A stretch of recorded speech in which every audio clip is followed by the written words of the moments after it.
Well, on the leftists, especially the radical types, their whole damn doctrine, it's the most pathological doctrine you could invent if you set out to invent a pathological doctrine. And I mean that.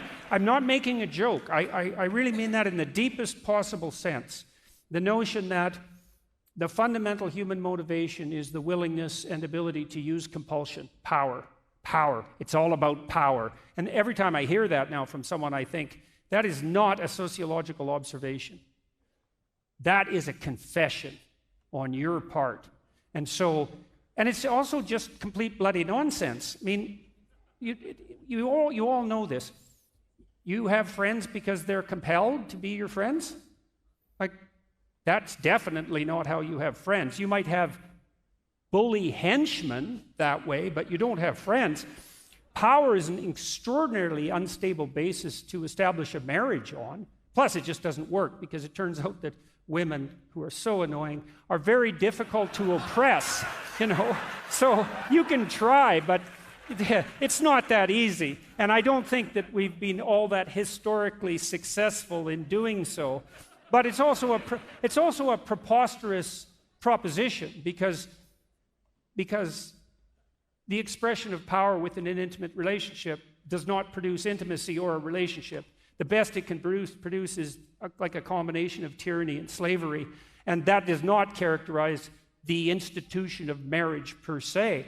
So there is this insistence among the radicals that power is the fundamental motivation, and then you think too, okay, you're only motivated by power. That means that we can only get along if our interests align, because if you're motivated by power and I'm motivated by power and our interests don't align, and there's nothing else but power, then the only option I have is to turn you into an enemy and try to destroy you, because we can't engage in dialogue.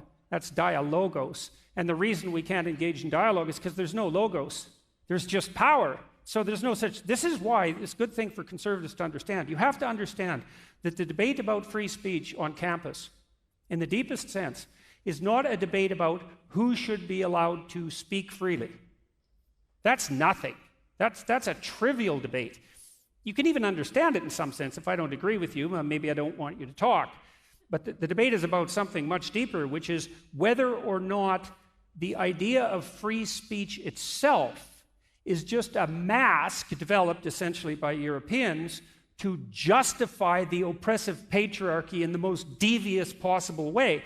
And the answer the radicals have to that question is yes, that's exactly what it is. And so there's no free speech whatsoever. That's an illusion that's promulgated by people who are only trying to justify their claim to power. That's what the bloody argument is about. And I just think all of it's wrong in every way. It's wrong theologically, it's wrong psychologically, it's wrong scientifically. Even chimpanzees who have a patriarchal social structure, their social structures, if they are based on power, on compulsion, they're unstable, and the alpha chimps who use power are very likely to meet an extraordinarily brutal and premature end. So Frans de Waal, the Dutch primatologist, has detailed out this wonderfully. He's shown that even among our closest biological relatives, it's the ability to make peace and to engage in reciprocal interactions that constitutes the basis for a stable polity, even among chimps. And it's obviously the case that that's the proper basis for social relations, especially among free people. And I've been trying to puzzle out, especially in my lecture tour recently, what the antithesis to power is, or to the will to power, let's say, in terms of arbitrary compulsion. And it's something like the spirit of free and voluntary play. And that's a wonderful thing to know. It's so optimistic. You guys were talking about optimism earlier, you know. So imagine this, is that if you structure your relations optimally, and I mean optimally, with yourself, with your intimate partner, with your family, with your community, the highest level of attainment of that structuring is the manifestation of the spirit of voluntary play. And that's so lovely because there's nothing better than playing, fundamentally. And, you know, human beings and other mammals as well also have a biological circuit that mediates play. That was discovered by a man named Jaak Panksepp, and he showed that play is unbelievably important to the development of children. for a variety of complicated reasons, partly because they're practicing to be competent adults, but also that it can be suppressed by almost any other emotion or motivation. So your kids can't really play if they're hungry or tired or wet or upset. The same would apply within your relationship. If there's stresses and tensions, the play disappears. But if you optimize the relationship and the circumstance, then the spirit of play can manifest itself. And I would also say that's also the fundamental purpose of fathers in some sense, is to imagine that paradise, that's a walled garden. That's what paradise means. So it's walls, structure, and then the garden inside is nature, and a nature that's tended.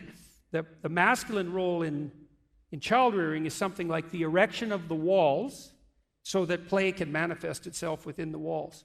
And that's a real good combination of security, because that's what the walls are for, but then the kind of freedom that allows for untrammeled development to occur in the most positive possible sense. And so I would say that those of us who are standing against the radicals who insist that the only human motivation is power can oppose that in part by putting forward the observation that the proper antithesis to that is the spirit of voluntary play. And that's what I hope we're going to do with the Daily Wire, right? Because that's what we've been doing. Yeah?